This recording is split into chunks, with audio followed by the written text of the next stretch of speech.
So we will start today's webinar with a quick welcome, and then we're going to quickly go over webinar etiquette and instructions. And then the panel presentation should take about 60 minutes with about 20 minutes per presenter. And then we will end with a Q&A session, which should go about 20 to 30 minutes. All right, so if you're having trouble with Zoom or anything like that, you might want to check if you've unmuted yourself, especially when we get to the Q&A session. If you have a question and you can't hear yourself or we can't hear you, make sure that you've unmuted yourself. And by now, I think we are pretty familiar with where the unmute button is, as seen in the screenshot here. Make sure that you've also selected the correct audio device. And if that fails, then be sure to check your audio settings on your Zoom account as well. And if necessary, do restart the program. As we've said in our advertisements, this webinar is recorded, but will go until 5:30 p.m. Eastern time. If you have any questions or run into technical difficulties, you can message me, Lupe Rincon-Mendoza, or Lakshmi and Svetlana in the chat, and we will try to answer your questions as quickly as possible. For the Q&A session, you can raise your hand for microphone privileges, and you're also welcome to submit questions in the chat. We will moderate those and save those, and then when we get to the Q&A session, we'll make sure that every question is answered. I would like to thank the event planning subcommittee for organizing this event. So that includes Blanche Gao from the Arizona State University, Masha Klostimentina from Northern Arizona University, Fatame Borjeravi from Iowa State University, and Rong Ren, who's also at Arizona State University, and Yadi Zhang from University of Rochester. And my name is Lupe Rincon-Mendoza. I'm the chair of the event planning subcommittee. So we are happy to welcome you today. All right, so our panelists are Dr. Eunjeong Lee, Dr. Romy Ghanem, and Pallavi Eswara. So I would like to provide a little bit of information on each of our panelists. So Dr. Eunjeong Lee is an assistant professor at the Department of English at University of Houston in the United States. Her research concerns issues of inequities and inequalities in literacy education for multilingual students and politics of language. Her work has appeared in Journal of Language, Identity, and Education, World Englishes, and the Journal of Multicultural Discourses, as well as other edited collections. Pallavi Eswara was a founding staff member of the Office of Postdoctoral Affairs at Penn State University Park in 2007. Since then, she's been involved with postdoctoral professional development. In her current role as director, she designs programs and curriculum for postdoctoral researchers in all disciplines to complement and enrich their training experience.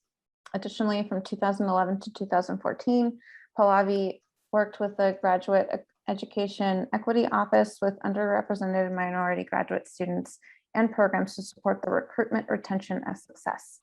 She currently serves as secretary in the executive committee of Graduate Career and Consultorium. Pallavi obtained her master's in human genetics from the University of Michigan and a master's in biotechnology from the University of Hyderabad, India. And she has conducted research in molecular genetics and bioinformatics before joining higher education administration. In her community, she has started poetry and art group for South Asian diaspora. And last but certainly not least, Dr. Romy Ghanem. She is an assistant professor of applied linguistics at Northern Arizona University. Her research areas include second language spoken discourse, second language acquisition, speech perception and production, and pronunciation instruction. Some of her recent projects have explored linguistic and reverse linguistic stereotyping, improving international teaching assistants' overall intelligibility, and the description of L2 spoken discourse. All right, so I'm going to stop sharing my screen. And so without further ado, I will turn it over to Dr. Eunjeong Lee. Thank you so much, Lupe, and the organizing committee and everybody who worked to put together this panel today. I'm extremely honored to contribute to this talk today. My focus will be developing a teaching statement, but I would like to start with the caveat that my talk is geared towards a job in academic settings based on my own experience in the US. And also I would have to share that my job application had happened right before the pandemic began. So I have ultimate respect for all the graduate students or whoever is on the job market right now, as we have been under pandemic for over a year.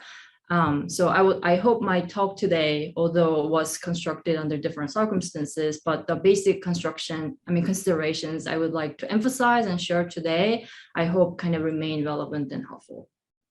And as Lupe has mentioned, if you have any question, feel free to drop it in the chat. I'll try my best to answer those questions. All right, I'm a literacy and writing researcher, so I found it helpful to take a kind of step back and think about the writing situation where we are all in applying for the job, namely the purpose and who's our audience and the situation where your materials will be read and shared.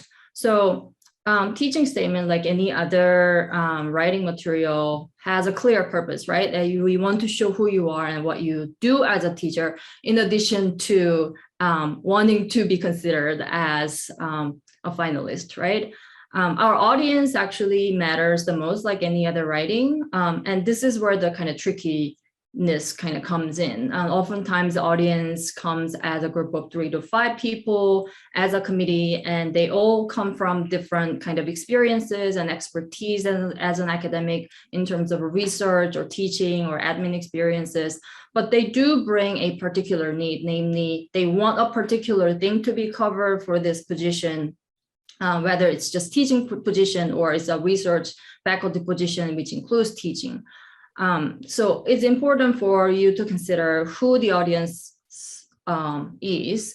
But in addition to that, I think oftentimes we forget in what situation our material is read. So teaching statement is oftentimes read later in the, job application or stages, oftentimes. Not always, but sometimes you submit cover letter and CV, and then they go through the first round of reading and then then request additional material, which includes teaching and teaching statement. But the important part is that your teaching statement is read along with many other materials, like a CV I just mentioned, cover letter, or evidence of teaching effectiveness, or sample syllabi, and sometimes research and diversity statements against many other applicants. So one thing I would like us to kind of keep in mind, I would like you to keep in mind is how you are showing who you are through all these different materials against many other people. So let's keep that in mind for the rest of the talk that I have today. So I want to share 3 different considerations that I would like to emphasize, at least for me, was helpful when I was going through the job market. So the first point that I would like to emphasize is that always think of your material as a kind of story. Like any writing, you want to think of what general message you want to send, but particularly for this statement where everybody's basically going to talk about teaching, right? And how passionate you are, how much we care about our students and how much it means for you to have this job. So it's important for us to not only consider the message that you want to send, but also importantly, what kind of image that you're creating and what kind of story you're telling. So basically, think about the purpose. The purpose, again, is to show who you are and what you have done and are capable of and how as a teacher or teacher scholar, right? So that means for you to kind of think about what kind of story is my statement telling to the committee, right? And importantly, does it help your reader to understand your praxis in comparison to the information that you're sending in other materials like CV or cover letter? Also importantly, does it connect to what you said it matters to you as a scholar and teacher? How does it show the connections to your research or other activities? I find this kind of advice helpful from Dr. Karen Kelsky, who is the founder and the author of the book The Professor Is In, which is the same name of the websites that she's been running. If you're not familiar with her or that name, I strongly encourage that you Google it immediately. One thing that she emphasizes is that don't repeat what you already said on your CV in your statement. So every statement or every material that you're submitting should function in a particular way, right? So that they can process different information that you put in there to understand who you are as a candidate. So instead of rephrasing what you said, use the space as an opportunity to kind of highlight some of the important achievements that you have accomplished or practices. So think of that as this is some of the highlights that I have, and here's the context that I actually were able to accomplish this. So also importantly, because we want this statement to have some sort of a story, you want to have a beginning and an ending, not just here's what I have done, right? So to share an example from one version of my teaching statements that I wrote a while ago, here's how I structured my statement. So you would see these color-coded elements in this paragraph that I start.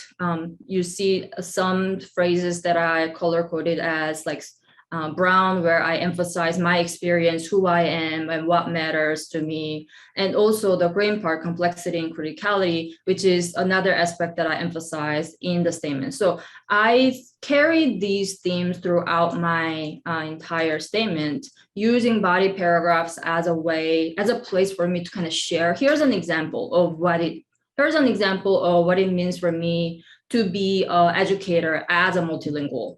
As an educator, multilingual, who really truly learns from students, right? And then I carry back all the way to the conclusion, right? And you see how I color-coded similar ideas, but in a different way. So from the beginning to the end, I kind of hold this coherence. I kind of build this on throughout with concrete examples.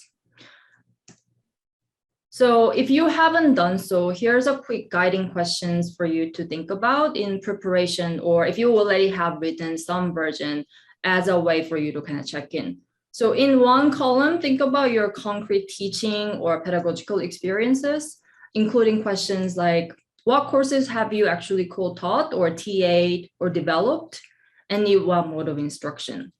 And this last question of in what modes of instruction, I believe will be a big thing, because under the pandemic, everybody had to adjust to a new kind of different modes of instruction, right? Online or HyFlex or hybrid or asynchronous, synchronous. So think concretely about your experience in a most detailed term.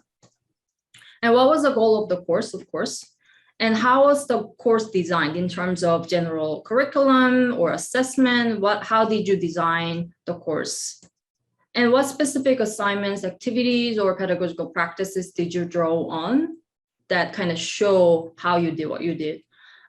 This last question, I think, is really important, that oftentimes we forget. What did your students do or take away from the class?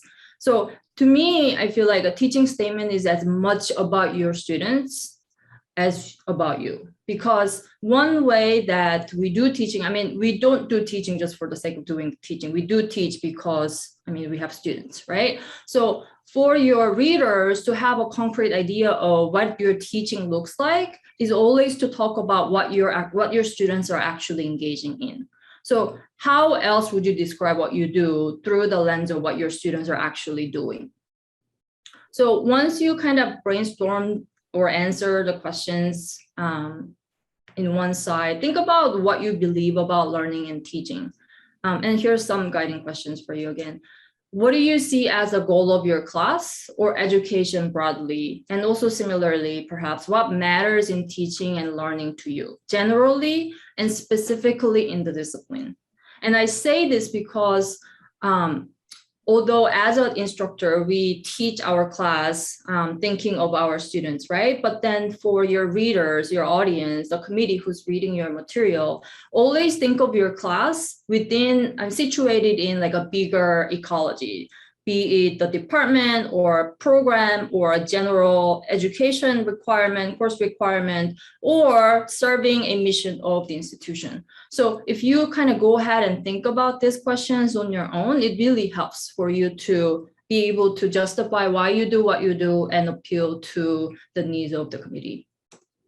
And how do you think your students learn the best, of course, and how and why do you assess your students learning the way you do? So basically, how do you know what works in your teaching, right? So once you brainstorm these two sets of ideas, kind of put on your, researcher hat and see if you see any pattern. Is there any connections that you see between those two? If you see some couple ideas like repetitively coming up, that's a good sign. You can start from there, right? And you already have why you're doing what you do. And here's a concrete examples, right? So hopefully, I hope these questions are helpful for you to practice yourself as you prepare for the teaching statement.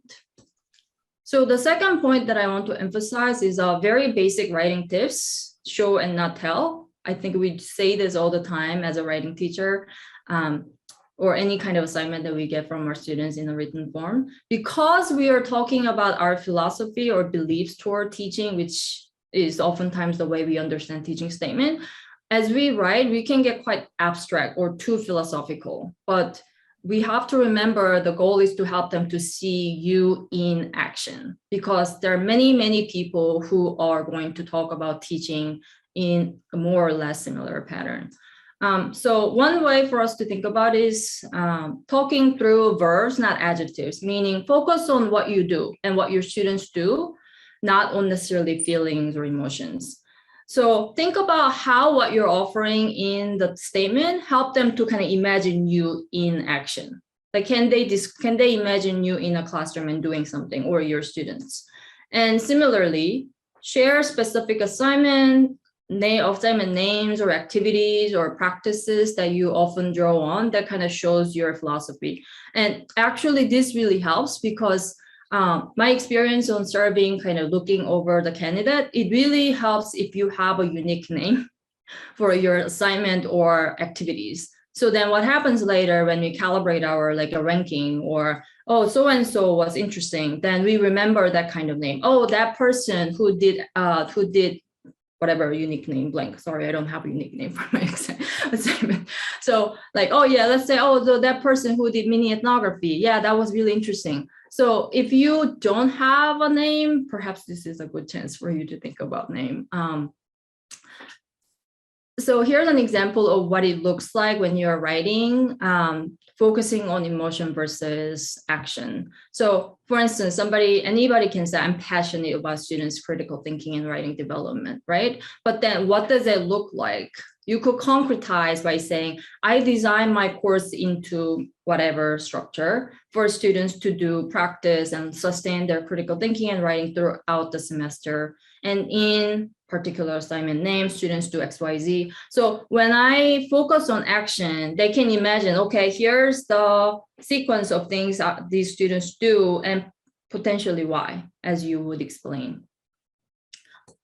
So here's another checkpoints that I hope it helps as you work on your own teaching statement. So read through your teaching statement and color code your statement like I did before based on these three different aspects. So color one, any important theme or idea or aspects of our beliefs about teaching and learning and potentially why. So those kind of rationale, right? This is what I believe is important. Color two, any concrete discussion of examples from your teaching, such as course name or assignment, activity, or assessment, et cetera, et cetera. And finally, what your students actually do and gain from these pedagogical practices. So sometimes these come up as a kind of rationale, like here, so this way students do X, Y, Z, or you elaborate for why you do what you do.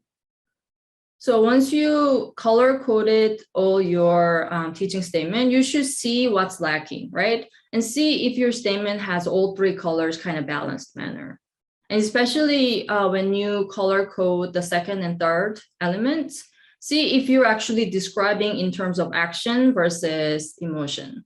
or just significance of, or why my thing is important or innovative. Because sometimes we feel like we have to argue what I'm doing is really important, which we all believe, right? But you also want to make your statement memorable and help them to remember you better, which is always connected to how concrete you made your story. So the final suggestion that I have is maybe perhaps this is, as you expected, has to do with audience, tailored to the position and the institution. And this is, I brought this up the last, but it's not, it's one of the most important thing I believe in when it comes to job application. So the basic idea we always emphasize in our writing is to know your audience, right? And it's the same thing for your job application, especially including the teaching statement. So do your homework. This is something that my students always tell me, like, you have to do your homework, you have to do your research before you write. The same thing. And then you adapt your statement accordingly. So some of the questions that I think will help is, what's the position? They're very basic. Is it research or is it teaching focused? Or are you going to work in a different department? Because as an applied linguist, our job oftentimes lands in like Department of Education or Department of English or communication, right? And it matters especially for me because my research oftentimes go into rec comp or applied linguistics or education. So it was important for me to understand. And what is a department or institution? Is it urban institution versus rural? What's the student population like?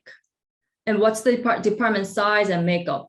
Look into their mission statements, both in the department and the institution. Is there any major initiative, projects, program, or goal for the institution? And use that to talk about what you do so that you can appeal to them. Here's what I do in my teaching that's helping you to achieve your goal.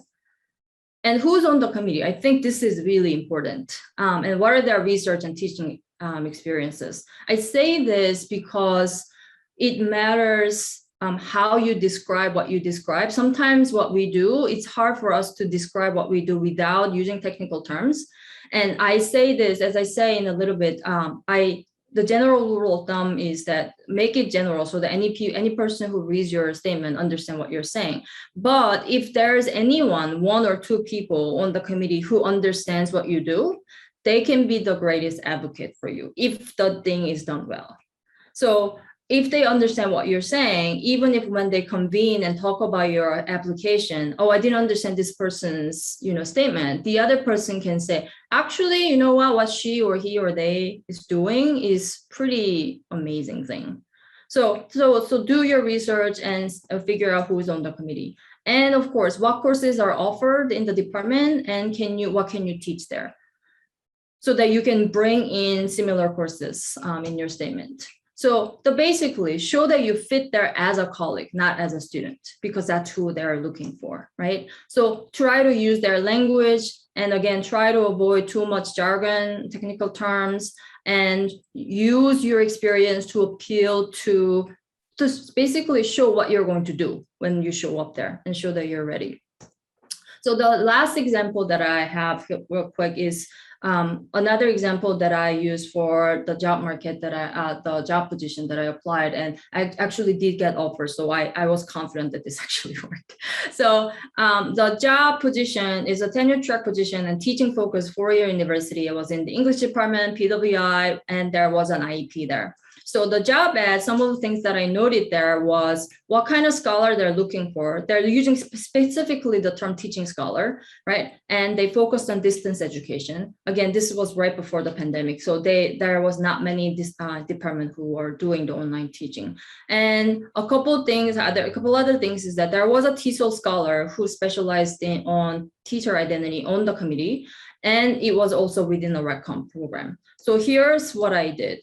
So as you see the color-coded part that I try to connect, I didn't have online teaching experience necessarily. So what I did is I try to highlight what I do with the technologies that I likely will use if I do distance education, right? But also I try to explain why I do what I do through the lens of critical approaches. And I try to explain myself through the terms that TESOL scholar who's interested in teacher identities would take up. So, I mean, I didn't lie. Like, I truly believe that my multilingualness or bilingualness is important in my teaching. So I drew that up. And finally, I'm including the courses I will be likely teaching that would also appeal to RegCom people here. So to wrap up, my suggestion is do anything that you would do for good writing. How are you distinguishing what you do from what others do? And always support your claim with evidence and don't plagiarize, of course. There are unfortunate things that I heard from many people that you read very, very similar statements, and that's not good for you. And investigate as much as you can. And share your statement with your trusted colleague and mentor and see how you appear. And I think this one last thing is important. Focus on what you did rather than worrying about what you didn't. I think my time is up. I included some of the resources here. I hope you can check that out. If you have any question, let me know. I'll be happy to answer any. Great, thank you. And just as a quick reminder, if you could share your questions, not through the chat, but through Q&A, we'll make sure that they're answered. Otherwise, they'll get lost in kind of the flurry that is the chat box. So I will now turn it over to Dr. Romy Ghanem.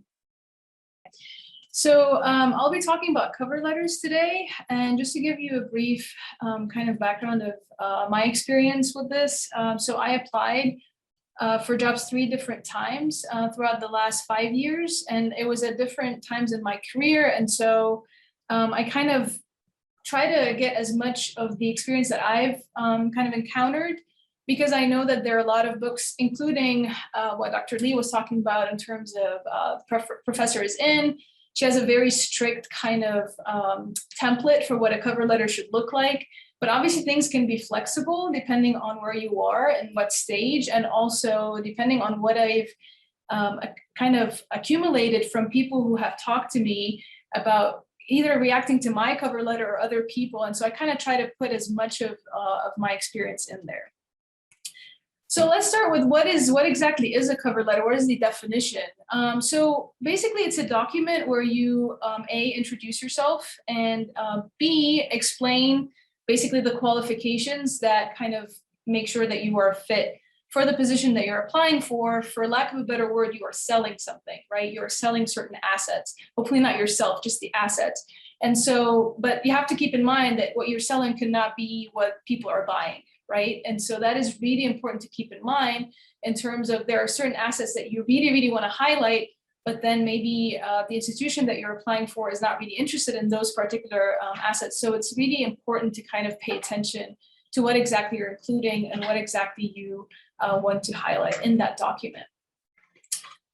So just in general, for a general format, and I do agree with Dr. Kelsky on this one, because it is referred to as a cover letter, but really it's a very formal business letter.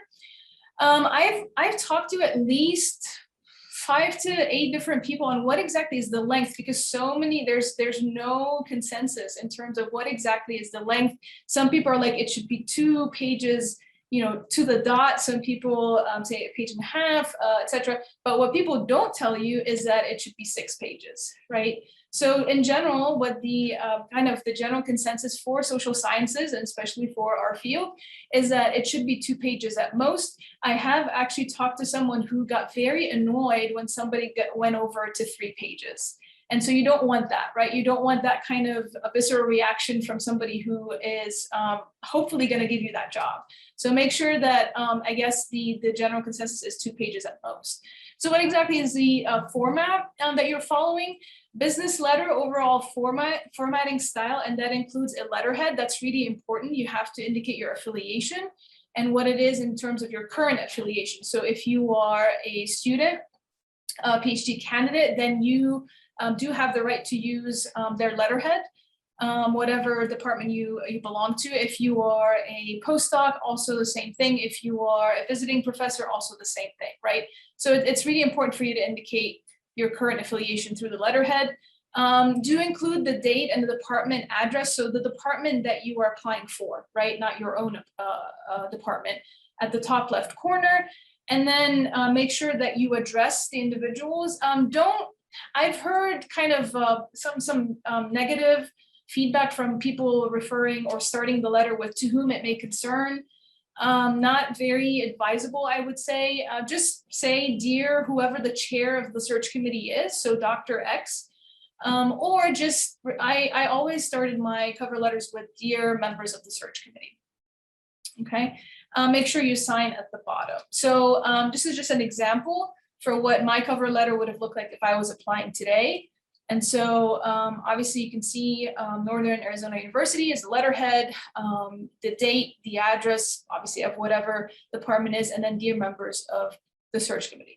Okay, so the way that this, the rest of this presentation is going to go is I'm going to go through the sections that I believe you should include in every cover letter, and then give you a kind of feedback and advice on what I think should be the most, I would say, effective way of including them. And then obviously I'll talk about how you can be a little more flexible with that. All right, so section 1 is a short introduction. Remember that a cover letter is you introducing yourself. And so in this case, you obviously have to state what the position you are applying for is.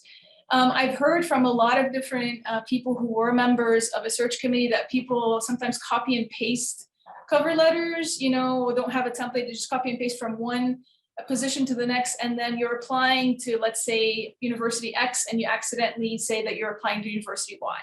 That's a big no-no. And even though it's a small gaffe, like it's a very tiny error, people have expressed thinking like, well, if this person hasn't put that much effort into making sure that they're applying to the right university, are they going to put so much effort into teaching our classes? Do you know what I mean? So it's kind of like just representative of the kind of person who's applying. So please make sure. What I usually did was created a template where there's no name of university, and that way I could just copy and paste without kind of falling into that trap.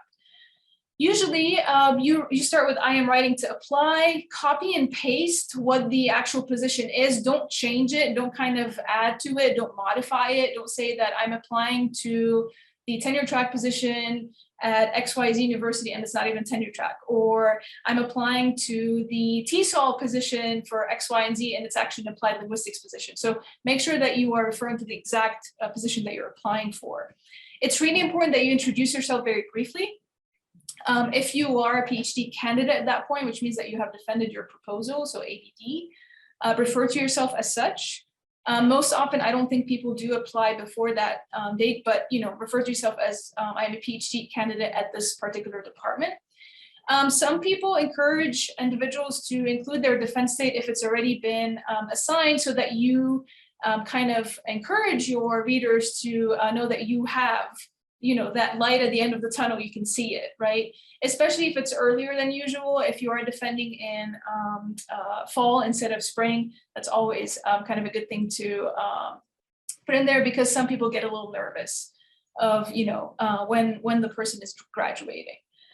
It's also good to give a brief summary of what your kind of general research interests are, kind of what Lupe gave as examples of the panelists kind of overall summary. That would be good. Don't go into detail because you're going to talk about your research later on, but just kind of a brief summary. Again, cover letter, you're introducing yourself, right?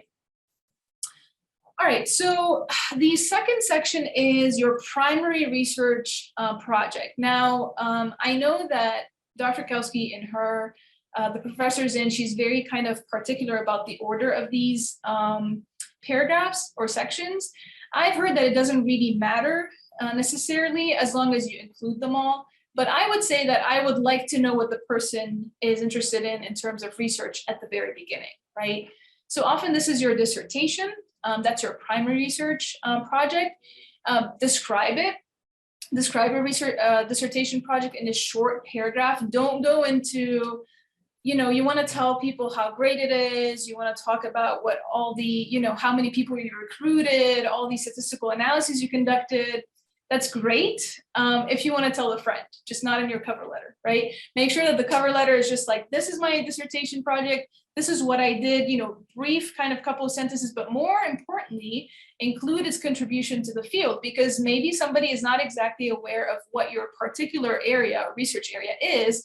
and they want to understand, well, why is this person looking at accommodation? Like that was what my dissertation was about. Why is this person even looking at how people change the way they speak? Like, what does it matter?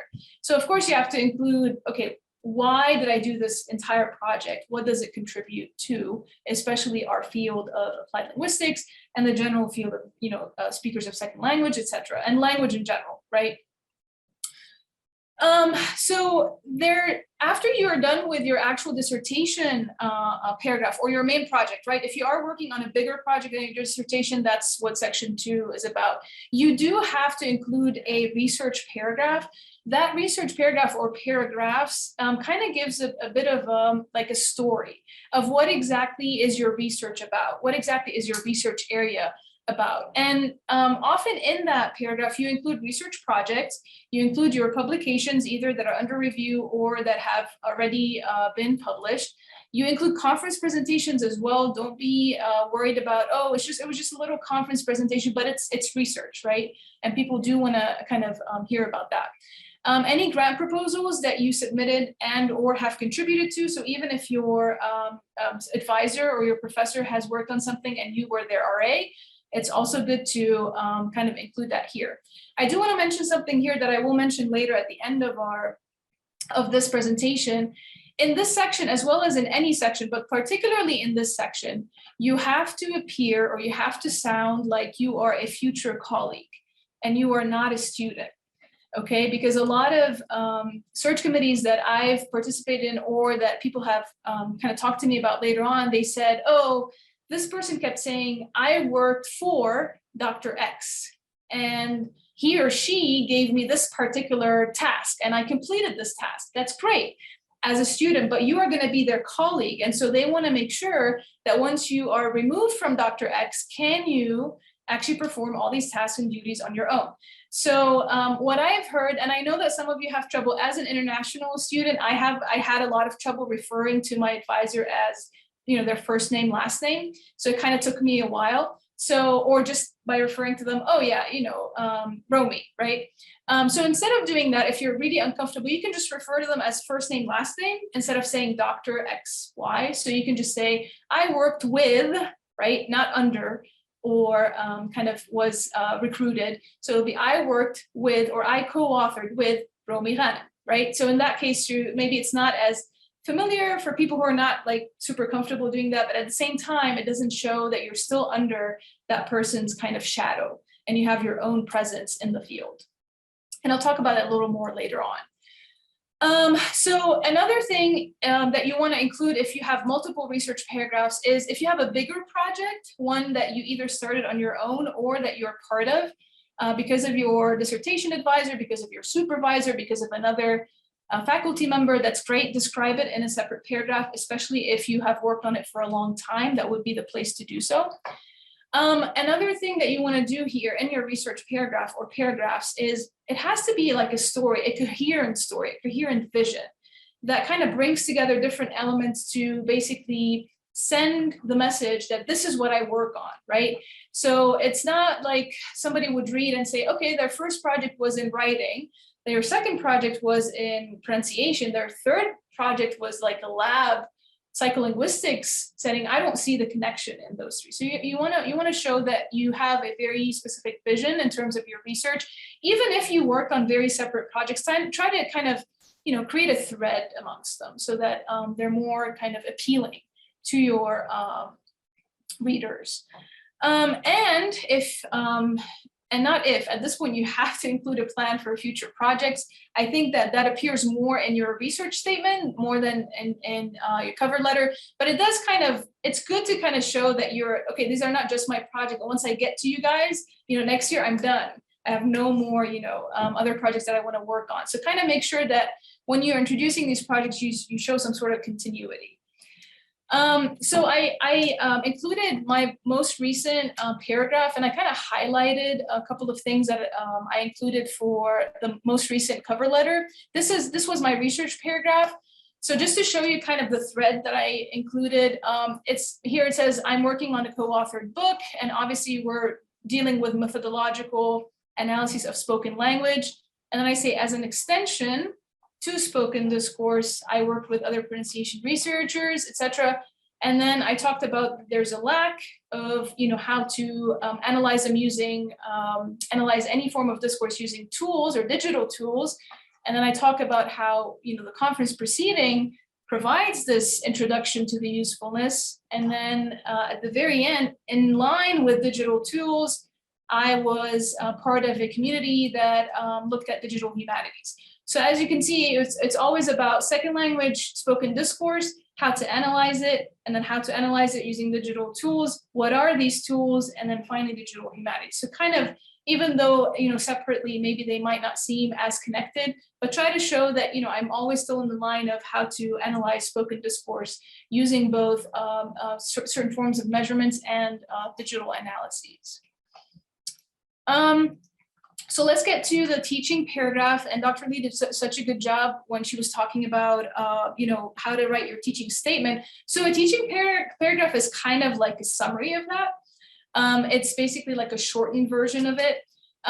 What I would do is I would always include the types of classes that you have taught, both if it's undergraduate, graduate. I saw a question of somebody asking about K through 12, include that as well. Sometimes people might not want to, might not include it in the job ad that they are looking for somebody who has K through 12 experience, but then once they see it, they're like, oh, this person might have this other insight, etc. So all the types of the classes but please do not include all the, class numbers, right? So don't say I did this and this and this, just the types, right? What I've noticed recently is a lot of people ask about whether or not you have experience with diverse student populations. Make sure that you include that.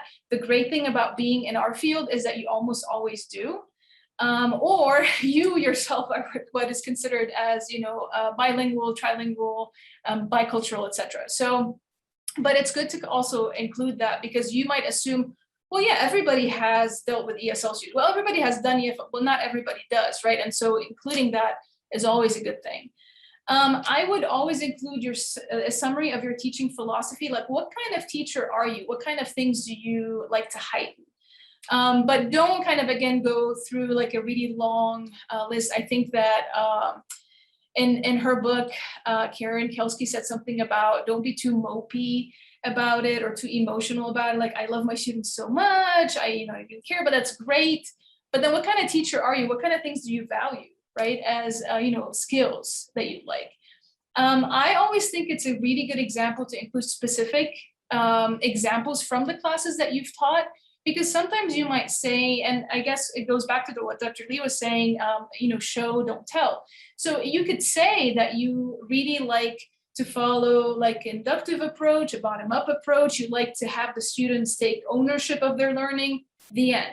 And somebody might think, well, what does that mean exactly in like an intro to linguistics class? Or what does that mean in phonetics and phonology class, right? So what I do is I always give an example from two types of classes that I've taught. So what I did in my recent cover letter is I did one from an EFL class and another one from a graduate linguistics course. And this is an example of what I included for the graduate linguistics course. It was a phonetics and phonology class. So I was trying to explain that my methods follow a bottom-up approach. Students take control of their learning process. I really want them to produce theories on their own. I don't want to kind of tell them what the theory is and then go find examples.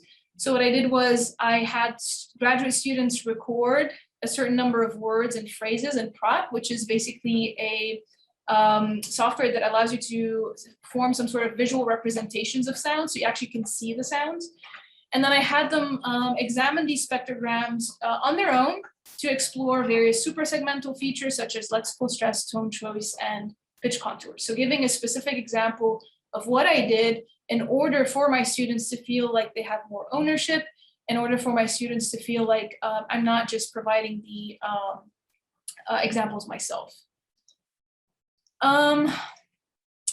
And now for section 5, that would be when you refer to the institution. I've heard mixed kind of opinions about this section. What I would say would be my take on it is keep it as brief as possible, because you are going to refer to the institution when you have your interview.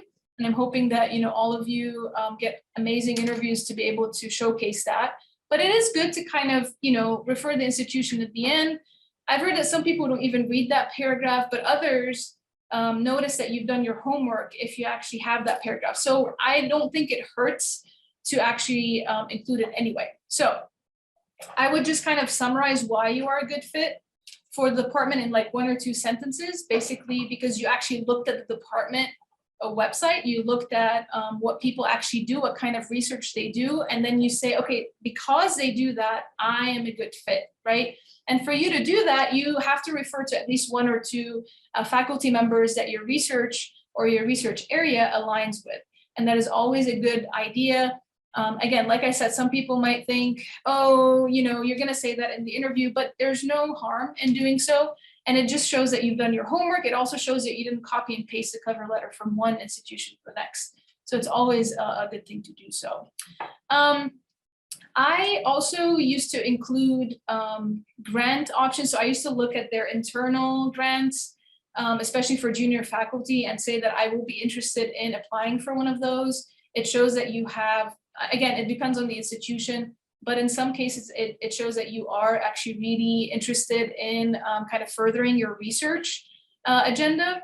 Other departments, for instance, in my field, we do a lot of work with speech pathologists. So I did mention that, you know, the speech pathology department does have a speech clinic that I'm really interested in collaborating with. Again, it just shows that you've done your homework. Or other programs that are interest to you, like Dr. Lee mentioned, if it's an English department, it's a really big one, and you have some sort of kind of overlap with either professional writers or with ESL or with secondary ed, it's good to mention it here that you are aware of what the department looks like and you are really interested in working not just in your own concentration or a program, but in others as well. And then, so like I said before, it doesn't really need to be expanded. I would say this is the shortest, that one and the first one. So when you introduce yourself and when you refer to the institution, you're going to make those references later on, but it's always good to show that you've done your homework, okay? And then at the very end, you have to have some sort of closure, right? I look forward to hearing from you soon is one example. Thank you for considering my application. These are just formalities really, but it doesn't hurt to include them. And make sure that you have your signature at the very end. It doesn't have to be like, you know, handwritten, and you can just write your name and make sure that you have your affiliation right under that. Okay, and that's kind of the very end of it. One thing I do want to talk about is tailoring, and that's Dr. Lee talked about that as well. So there's kind of a lot of feedback or a lot of comments that I've heard kind of throughout the last 8 years since I started the PhD program on how much you should tailor your cover letter or any form of even your CV to match whatever institution that you are basically applying for. So here are things that I've learned really work well. You really need to refer to the minimum and preferred qualifications, and if you can, address all of them if possible in your actual cover letter.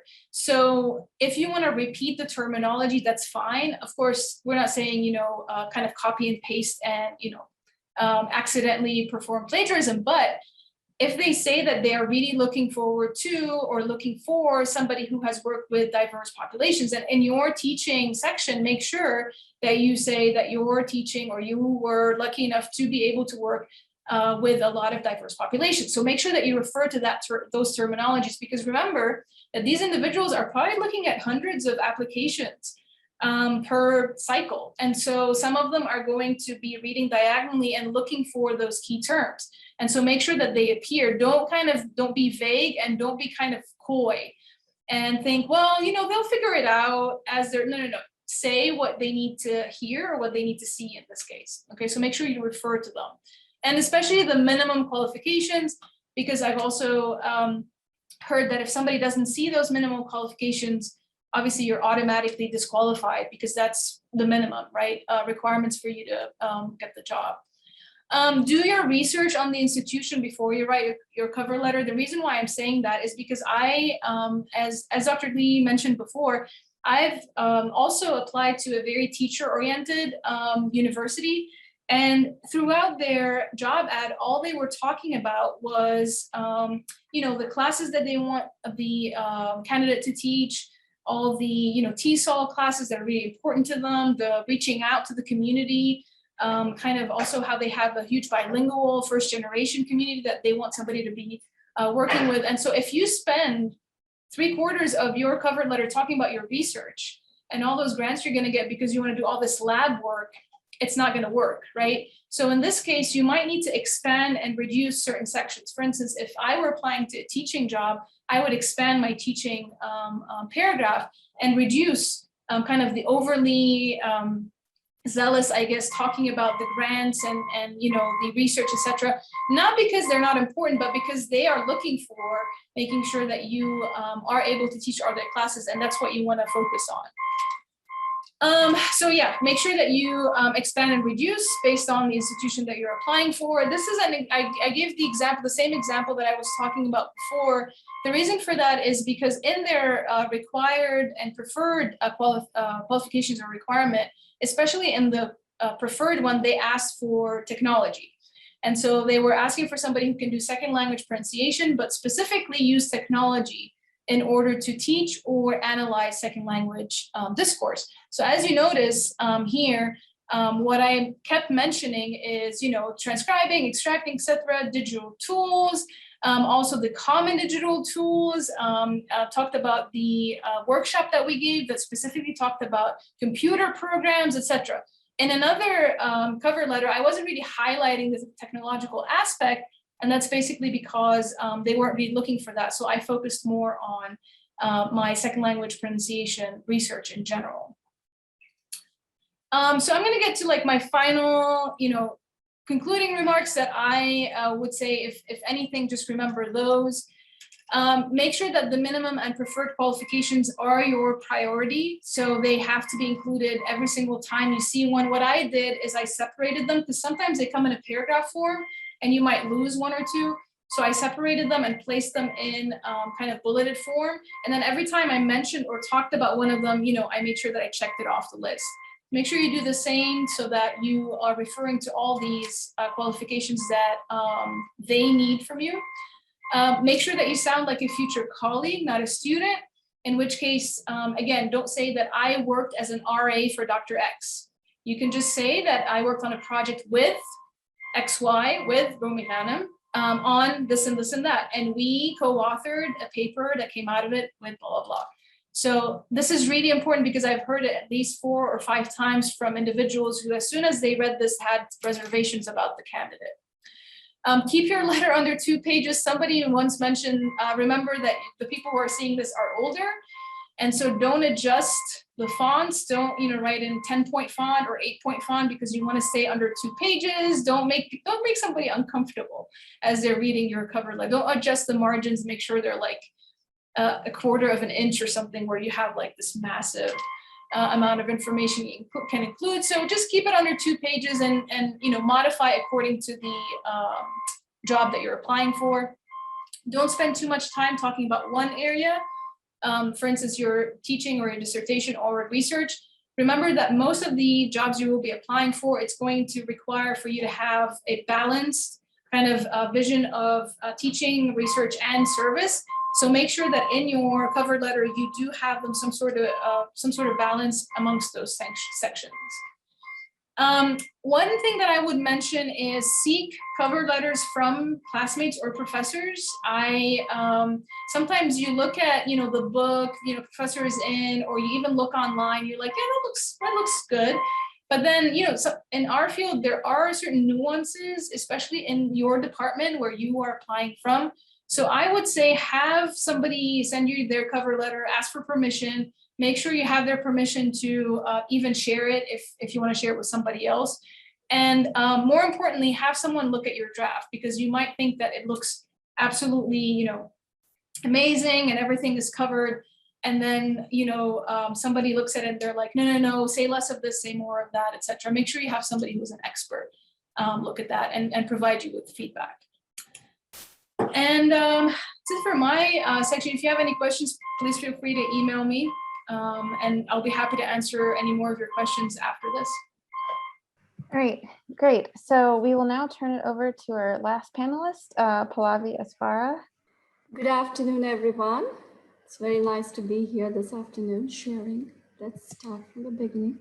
Thank you, Ram, Lakshmi, Svetlana, and I think there's one more I need to thank, and all of you on the organizing committee for inviting me, and Lupe, of course, yes.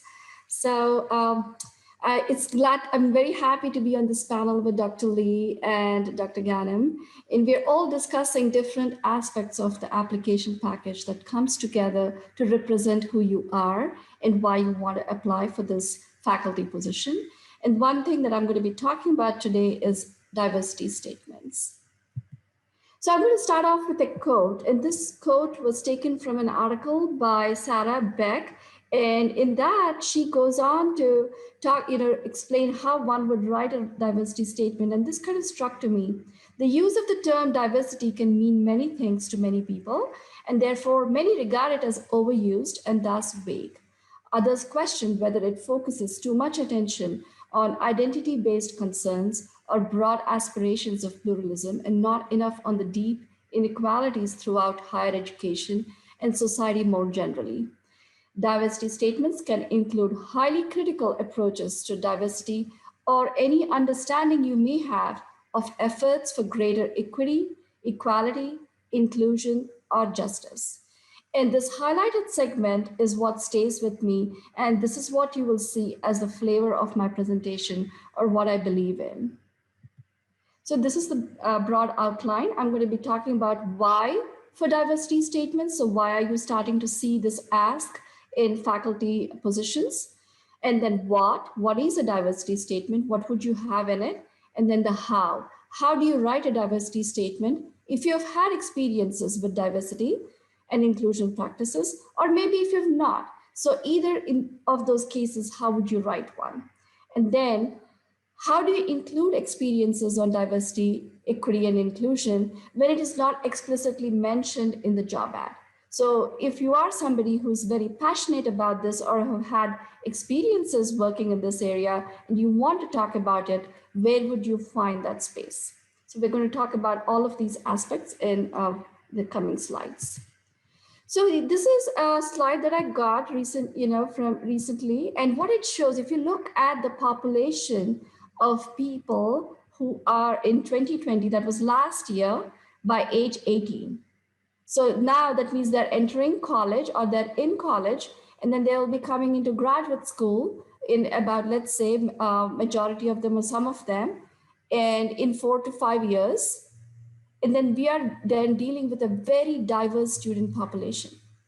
So I look at diversity statement as a call, a wake-up call to train our workforce, to train all those of us who are joining higher education as faculty members, as staff, as to be prepared for working with a very diverse population of students.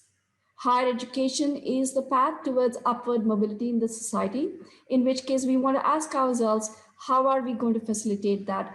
How are we going to use higher education as a way towards upward mobility? So questions and maybe some answers. So what can education or higher education institutes do to promote ways for a more just, equitable society? So I want you to think about it in that form. Like, what is our role or what is the role of institutions in promoting or creating a more just society? One, they can create mission statements that include values around diversity, equity, and inclusion. They can make efforts to develop programs, fund programs, create programs that promote these values at their institutions.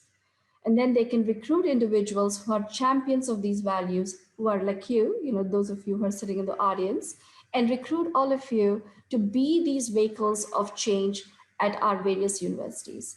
And I want you to keep in mind that what I'm saying here in terms of diversity applies to the higher education landscape in the United States. So if you are looking for positions outside of United States, you would need to understand the political environment. You need to understand what the cultural challenges are, what the environment there is, and kind of modify your statement to that university.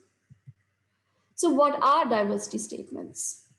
They are statements that demonstrate excellence in service. They are statements that show how you plan to contribute to inclusive excellence in your professional lives. These can be distinctive statements in your application package, so that is something asked of you, or they can be asked to include in your cover letter or teaching statements. And sometimes if they're not asked anywhere in the written application package, they can pop up as a question in your initial screening. So be prepared to think around diversity statements, even if they're not explicitly asked. And if they are asked, be prepared to write them and submit something that shows who you are and what your thoughts are on this topic. So these are some examples that I pulled out when I was invited for this panel. Let me see what is applied linguistics or linguistics looking at for around diversity. And here, this is a recent job ad, and I think it is still active. So if any of you are considering applying now or in the job market, you're welcome to find it and apply. And you can see how they're asking for a cover letter that includes an overview of commitments to research, teaching, and diversity. So it's sort of included in the cover letter. Okay.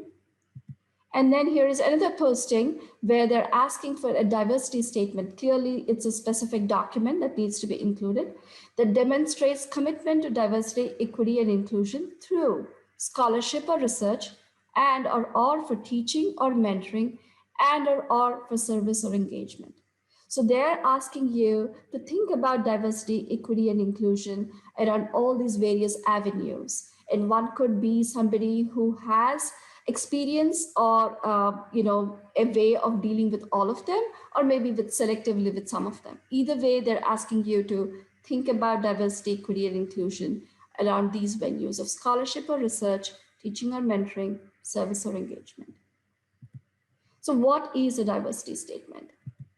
Institutions are intentionally creating programs to be inclusive, equitable, and diverse on their campuses. So they need faculty and staff who share these ideas or ideals and values and be very valued members of their community, the professional community. So they want faculty members who are going to be engaged in these discussions around diversity, equity, and inclusion, who have the technical skills to deal with the students and to work with their students, a diverse student body, and promote these values.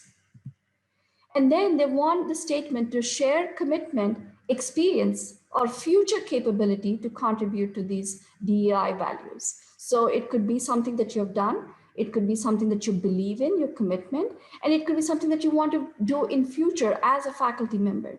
And they would like to see all these three facets in your diversity statement. So diversity statements are a way to demonstrate the candidate's past experiences and or potential contributions to diversity via research, scholarship, teaching, advising, mentoring, or even just being a professional colleague. So all of these are various ways in which one could craft a diversity statement around. So, and what is diversity for you? So I kind of want you to think about it more for yourself. There isn't one format for this. I believe that this needs to be representative of your true, authentic self. There are some points that need to be included. There are some things that people would like to see on the faculty search committee, but mostly I see this as an authentic statement that you would be writing to show who you are, what you believe in, and what you can do. So what is diversity for you? What does inclusion mean? And how do you interpret equity? So I kind of urge all of you to think about these three questions deeply and then kind of make some notes for yourself and keep it ready so that if there is ever a job ad that asks for a diversity statement, you have these reflections readily available to sort of pull into what would constitute a diversity statement. So how do you prepare to write? You need to ask yourself questions and the answers that come out that in your discussion, and you could even kind of work with other graduate students in your department and have a session on asking these questions, sharing these thoughts, having a discussion around these questions, and kind of asking each other, what does diversity mean to us as linguists, as applied linguists, as those who are teaching ESL, as those who are going to be in this area of work in higher education?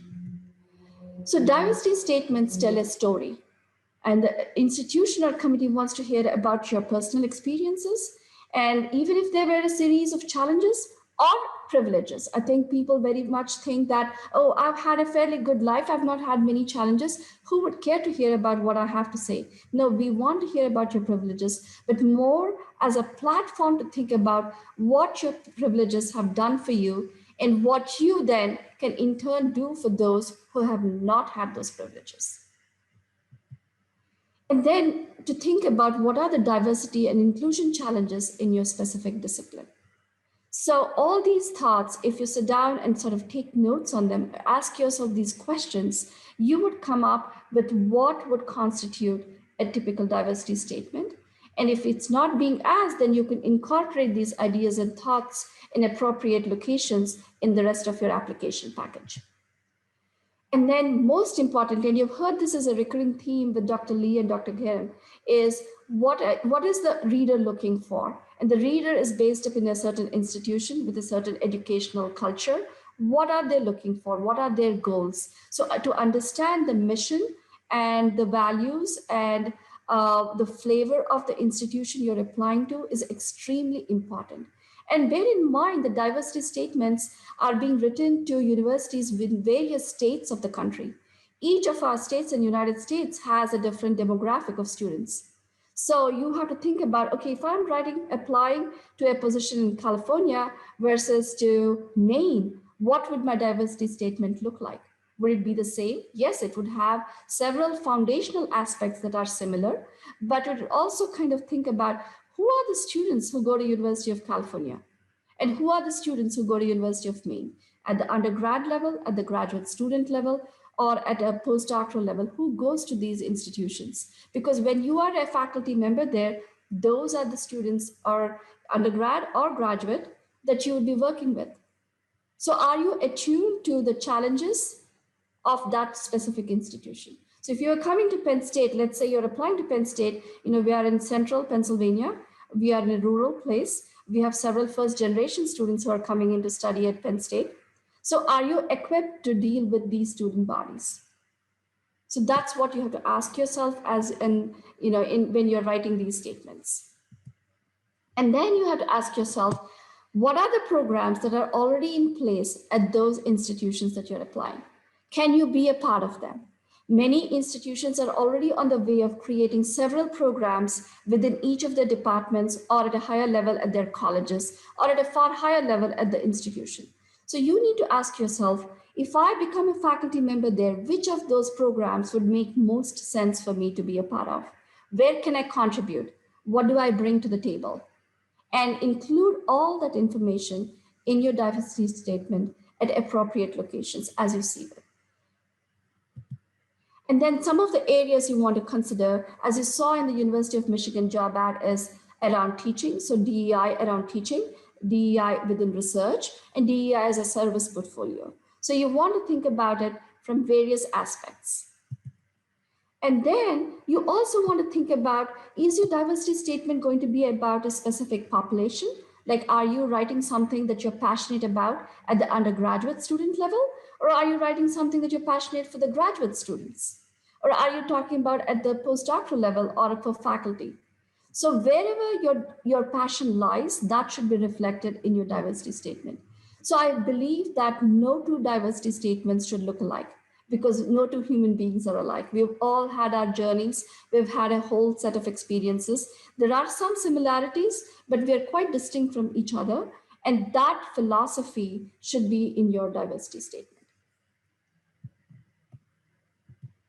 So what would constitute a diversity statement? Personal experiences that have influenced could potentially contribute to a statement. So you should feel free to write something that is your story, but bear in mind that you're sharing with somebody who would potentially employ you. So you want to be very careful in what you share and how you share. And facts, not feelings, because I believe that if you are writing a statement and you want to talk about what you would be doing, then yes, there should be some element of feeling, but also it should be based off of facts. So for example, if you've done where you've started a journal club and it was mostly for women in linguistics or those who identified as female in linguistics, or you've done an outreach effort to undergraduate students, to talk about how they can join PhD programs or master's programs, then you want to state those as facts. And then you also want to include data from national agencies and think tanks or other organizations to show where the gaps are in your area of research or in your field of work or in some institutions, and draw that as a foundation for writing your research statement and the why of it. And then I want you to think about how you would write a diversity statement, thinking about your experiences, the impact it would have, and the relevance of some programs such as research experiences for undergraduates, McNair Scholars programs, or similar programs that institutions have. How can you be a part of those programs? Would you be interested in any one of them, or creating one of them, or being a faculty advisor for such things? What would be your role if you're hired as a faculty member? And for that, as some of the earlier panelists have said, you need to understand the institution you're applying to. You need to see where their strengths are, what kind of programs they're developing, who their student body is, and sort of tailor your diversity statement to that institution. And surely some aspects of it will remain same, like your personal story, but you have to understand that if you're applying to a university in California versus a university in Maine or Nebraska, your statement should kind of reflect on that. You can also talk about how you would give back to those programs if you were once a part of it. So that is very valid part of a diversity statement. Now, personal experiences are what makes the statement unique, but at the same time, they need to be very carefully worded. However, what I like to say is that personal experiences alone do not constitute a diversity statement. So if you have a statement that is completely about your story, great. I think it's very powerful and compelling, but at the same time, it would not allow you to say how you would fit into that institution or how you would contribute to their mission and their values of DEI. So what else can you include in a diversity statement? You can include activities that you have participated in or created that would support any of these efforts. So if you have done any of these or something new that you can think of, like these could be around cultural aspects. So if you've started a cultural group for students from your home country, that could be one. If you've done any community outreach, for example, teaching undergrad, K-12 students in your community about various languages of the world and how ESL is acceptable, yes, that is one activity you could include. Any other socially impactful projects or tasks that you've undertaken are valid components of a diversity statement. If you have been involved in mentoring any underrepresented student in your discipline or professional society, that is a valid, and what did it do to you? Your reflections on that experience, what you've learned from working with a diverse student body would also constitute a diversity statement. Again, as other panelists have said, you don't want to repeat a lot of it. So you want to have something that is unique in a diversity statement, which kind of ties in with your research, ties in with your teaching, and is also included in your cover letter. So it's not repetitive, but connected. And that is how you want to craft your application package. They're all connected to each other, and each stands alone, but at the same time has a role in some other document, because that is who you are as a person. All these are the various aspects of who you are. So any other new project that you can think of that you've been doing is something that you could include in the diversity statement. So I believe that one does not have to have any strong personal experiences. If you've had, that is fantastic. That's a compelling story. Do include them as you see fit. But empathy, commitment to the core value of having a just, equitable society, I think are extremely important. And these values have to be reflected in your diversity statement. So you can reflect on the demographics in your research discipline, mesh with programs that the university has that you're applying to, and who you are as an individual. This triad makes a very compelling diversity statement. Again, what you are, what you've done, and what you would like to do in future, all would be parts of it. What can you avoid? So things that you want to make sure that some things are not a part of your statement. And this is where, as other panelists have said, you want to share it with other readers. It could be your advisor, other graduate students, a senior colleague who is in the department, you don't want to parallel one kind of oppression with another. You don't want to surely generalize about the types of oppression that exist. And also, what would be a weak statement is if there are only idealistic sentences that, I believe in a just and equitable society. I believe that, there should be no gender oppression or discrimination. But if there is no demonstrable actions of self-growth, then it is not a strong statement because it shows just language and just words that are there, but with no actions. Again, there is diversity statement that you could write through the lens of the research you do. And as some of you were mentioning, that you're intrinsically individuals who are in the area where there is diversity included. So if you are doing research or you are proposing to do research that would impact society, impact people from underserved communities or underdeveloped nations, then that becomes a very compelling story as a part of your diversity statement. So you could also talk about approaches of teaching related services, best practices that you can include as a part of diversity statement if you've done so. So if you've worked with for example, if you're at Penn State and you've worked with our teaching institute, and especially around creating best practices for teaching languages to any specific population of students, yes, then that is something that can become a part of your statement. In a nutshell, I believe that this statement is an honest and realistic statement with specific examples about past, present activities and future approaches. So that's why I say that no two diversity statements should look alike. You can read some, you can be inspired by it, but at the same time, it has to be in your voice. It has to represent who you are, what you did, what you believe in, and what you will be writing about. So what if they don't ask for it? So 2 job ads you saw, they were very explicit. What if they, even if they said include it in your cover letter, they did mention it. What if you see a job ad where it does not say anything about diversity? Then if you had any good experiences in outreach, teaching, mentoring, advising, service, leadership, which are related to any of these values, diversity, equity, and inclusion, then you may include it in your cover letter. If this is something you believe in and you've had experience in, you could include it in your cover letter. You could also see if there is place for it in your teaching statement. And this could be a separate section in your CV. So there are all these other places. But I also want to add one thing that's not there on the bullet point is you want to think about what is the department? Who are they hiring? Where is it located? And where are they on the arc of the maturity for having a diverse faculty workforce? And keep all that in mind as you're writing your application material. So this is my concluding slide in terms of content. I want to leave you with a bunch of questions to ask yourself, and I believe that the answers will constitute your diversity statement. First one, what are some of your experiences with diversity, inclusion, and equality? How do you react to people who are different from you in the context of academia and higher education, especially? And then why are higher education institutions talking about diversity statements now? So think about it. Where is the need coming from? Have you participated in any program that could be seen as an instrument towards diversity, inclusion, or equity? Do we know what programs exist to increase diversity and representation and promote inclusion at the institution that you're applying to? And in what ways can and would you promote diversity, inclusion, and equity in your classroom and or research?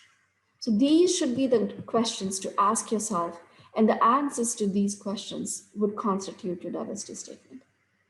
So here are some references that I like to promote. There are a whole bunch of articles from Inside Higher Ed, from Chronicle, and also from Carnegie Mellon University. And I just thought that it was a very well written handout about what they're looking for in a diversity statement. And the last article is actually by people who serve on search committees around what they're looking for in a diversity statement. So you can kind of read about the perspectives of the reader and then kind of use those points in crafting your own. So with this, I end my presentation because we're ready for questions now.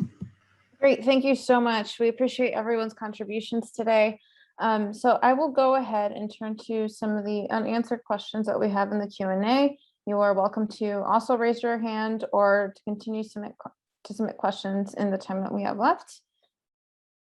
All right, so this is an anonymous question. So what if you don't necessarily agree or are unsure, I guess is what they meant, with all points regarding diversity and inclusion? Does this affect our chances of getting a university job? And so I'll just open it up to the panel to answer at their leisure. Well, so I would focus on what you agree on. If there is something that you agree on, I would put the focus on the positive. And in academia, it is not unusual to disagree. Sure. So I think as a reader, if I'm on the search committee and if I see a lot of positive aspects, I will see that, maybe if there are 5 points and they are focusing on 1 or 2 that they agree with, that is fine. It's only 1 page long. So I think stating the positive is far more important. And there are always things that you would disagree on, and that would, that would only increase as a scholar as your critical thinking increases, as you're in academia. So I think that is the skill that you have to develop, and that applies even to teaching or to research or to, there are points on which you don't see eye to eye with others in the department, but that is not what you highlight. What you highlight is what you agree on. And I want to hear what others have to say. I would agree. I would say not even just for the diversity statement. I would say don't include any negative things at this early stage. Like there's no need for that. And I have a story of that. Somebody was doing their interview, and then they asked them, okay, what kind of courses would you want to teach? And they said this course, and they said, oh, interesting. What textbook would you use? And they said, instead of saying, okay, I would use this textbook because, positive, right? They said, well, I know I will never use that textbook, and that textbook was written by somebody who works at the university. So you don't want to do that, right? So I would agree in terms of like, why would you even want to bring up the negative? It will just kind of put things in a different light. Just keep focusing on what you do agree with. What are some of the things that are positive that connect you to the university or institution? I think it just works in your favor on every single level this early in that stage. That's what I would say. I'm just reflecting on what I did for those cases. I did not comment on any of disagreement. I used that as an opportunity for me to say what I offer. So, X University doesn't have this. I didn't put it that way. I just, straightforwardly say, this is what I bring to your institution. This is how I can better your institution. So you don't necessarily highlight the negative part. Great, thank you. All right. Another anonymous question. So this person's asking, if we do not meet the required qualifications, for example, K through 12 teaching experience, do we simply not apply for the position or address that in our cover letter? So I've actually experienced a situation where if you look at the minimum qualifications are a requirement, right? And then any preferred are just like, cherry on top. So there are situations where you look at the minimum requirements, and if they're not there, you're going to exclude this person from the search, like automatically exclude the person. Now, if you feel that you have some sort of experience that is very related to what exactly the people are looking for, but you haven't done that, for instance, you've done like an internship, or you've shadowed someone in K through 12, or you've done like practicum where you actually did that. So you haven't really had experience as an instructor, but you have some sort of experience that relates to it. I would absolutely mention that in the cover letter. You should definitely try to apply. But if somebody's asking you, if you're applying for like computational linguistics and then you don't have any, programming experience, they're just going to take you out, right? Like it's not going to be worth their time or yours for you to apply. But I think that if you have some experience that's tangentially related, you can definitely explain that in the cover letter. But minimum requirements are usually like the cutoff for even like the first round of applications, if that makes sense. All right. So I do want to allow one of our attendees to ask their question. So Majid, I am going to allow you to talk. So if you want to share your question, that would be great. Hello, and thank you for setting up this session.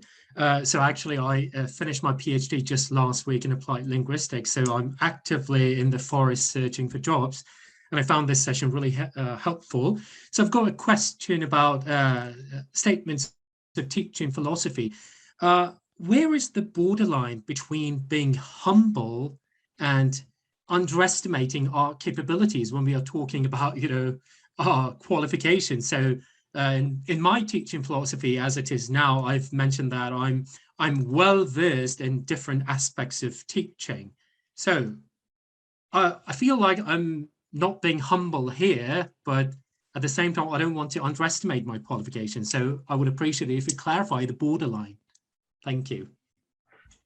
Thank you for the question. First of all, congratulations for Thank you. Finishing. That's a major, major accomplishment. I hope you had a chance to celebrate. With that aside, I think it's only you who knows whether you're being humble or not. Like search committee can't know whether you're being humble or not. So always my major suggestion about teaching statement, also cover letter, is to stick to the fact. Like, how would you define well-versed? Like, there's got to be a reason why you think that you're well-versed, right? So you don't have to use that word. Perhaps show different courses that you have taught, or different technologies that you're familiar with, if that's what you mean, or different classroom management skills that you have. So challenge yourself to not use that word if you're not comfortable using that, or like worry about, oh, am I qualified to use this word or not? Just show, like describe in concrete terms. Like, what did you do? What is it that makes you feel like you can say well-versed, but you're afraid? Then don't use that word, and just show 3 examples and your experience, and they will see, oh, this person is definitely well-versed. That's my answer. Thank you. And I don't know if I can ask another question, but. Go ahead. Yeah, so I've got one more question, and that's about the cover letters.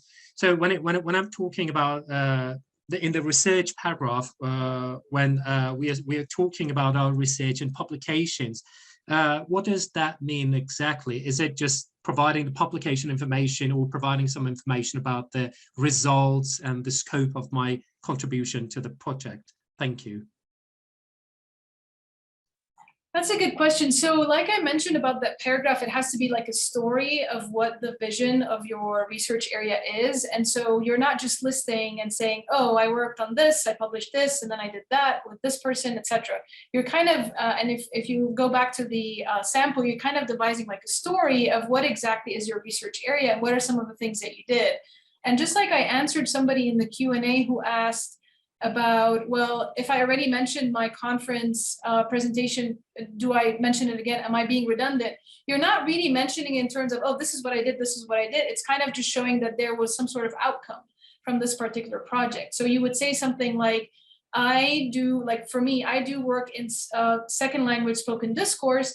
I've worked on this particular project that looks at X, and the outcome from that project was a co-authored paper, a co-authored chapter, or even just a workshop at a conference. So it shows that it wasn't like a dead end, right? It wasn't a project that went nowhere.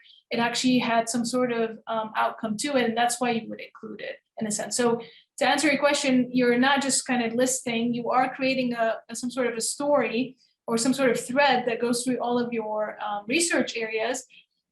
And you're basically showing that you have a general area that you have been working towards in the past 3, 4, whatever years. Okay, great. Thank you for those awesome questions. All right, so we have one open question in our Q&A chat. So this is from Eunjeong. I was hoping to ask one more question. Often as GTAs in applied linguistics, we get to teach writing courses. Would that be considered not very qualified if we have not taught content courses in particular? Thank you. I can answer that if nobody else wants to. So for the longest time, I was teaching basically English Comp, which I think most of applied linguistics, or at least a lot of GTAs tend to do, which is the required course of writing for all freshman students. And so I was always worried about that. What I would suggest, if it's not too late for you to do so, is to try to be a guest speaker at some linguistics content course for one of your professors. I always offer that to my students and tell them, if you ever want to come in and just teach one of the classes, if you want to do SLA, if you want to do phonetics, for my intro to linguistics, you can come in and do so. Feel free to ask your professor if they don't mind you doing that, because sometimes you might not be able to TA for those courses, but you do want that experience and you want to include that. I always included that experience in my CV, and I also kind of refer to it in my cover letter as well, or my teaching statement. Now, if you aren't able to do so, you can always talk about the skills, the teaching skills that you've developed through those courses, which of course you do know the content, you do have the teaching skills, you just have never put them together, but that's okay, because you're going to talk about the assets that you have, right? Which is that you've taught undergraduate American students in North American university, or whatever university that you've worked at. And also you do know the content because of the courses that you've taken. It just happens to be that you haven't put them together. Don't mention the negatives, right? Just mention the positives, that you have the content knowledge, you have the teaching skills, and then you are able to put them together. But I do highly recommend that if you still have time, ask one of your professors to go into any of their undergraduate classes and just do like a short, like either be a guest speaker, or teach one of their courses if they're out for a conference or something like that. Just real quick, another way that you could address that is, if you're teaching currently writing courses, perhaps talk about how what you know as an applied linguist or your research has shaped your writing courses. Writing courses are often those courses where we get to talk a lot about the relationship between language and writing, right? So, I personally have discussed all my writing courses that way, because was the majority of courses that I was able to teach. So I think for you, if you are not able to get a chance at this point, I think at least you can talk about your teaching that way. Okay, so one of our panelists, Pallavi, does have to leave in a minute or two. So if there are any last minute questions that you would like to pose, now would be the time. Okay, so Tavera Chikpasi asks, when a job application mentions submit a resume, can we submit a CV? So typically, if it is an academic job, they're asking for a CV. CV is your life story. They want to know where you went to school, undergrad, grad school, if you had any other research experience. They want to know your papers, talks, they want to know you as a scholar, and your entire life story. If they're asking for a resume, it's usually they want to know what you can do very well. It's your skill set that they're looking for. And typically they tend to be non-faculty positions, because faculty, that's a different line of work. So I see these as two different documents, and I urge everybody I work with, like postdocs is primarily who I work with, to kind of know the difference between the two and submit what they're asking for. The content is not substitutable. You can call them whatever you want, but you can't send the content of a resume if they're asking you for a CV, or vice versa. So I would be very careful in what the content of your document is. Okay, just a quick announcement. We will be wrapping up questions since Pallavi does have to leave momentarily, but thank you for that one. And then an anonymous question. So would you recommend setting up a website for a candidate that lists your teaching courses, and what have you done? I think that's always good, because that makes you look professional. Basically, you're making your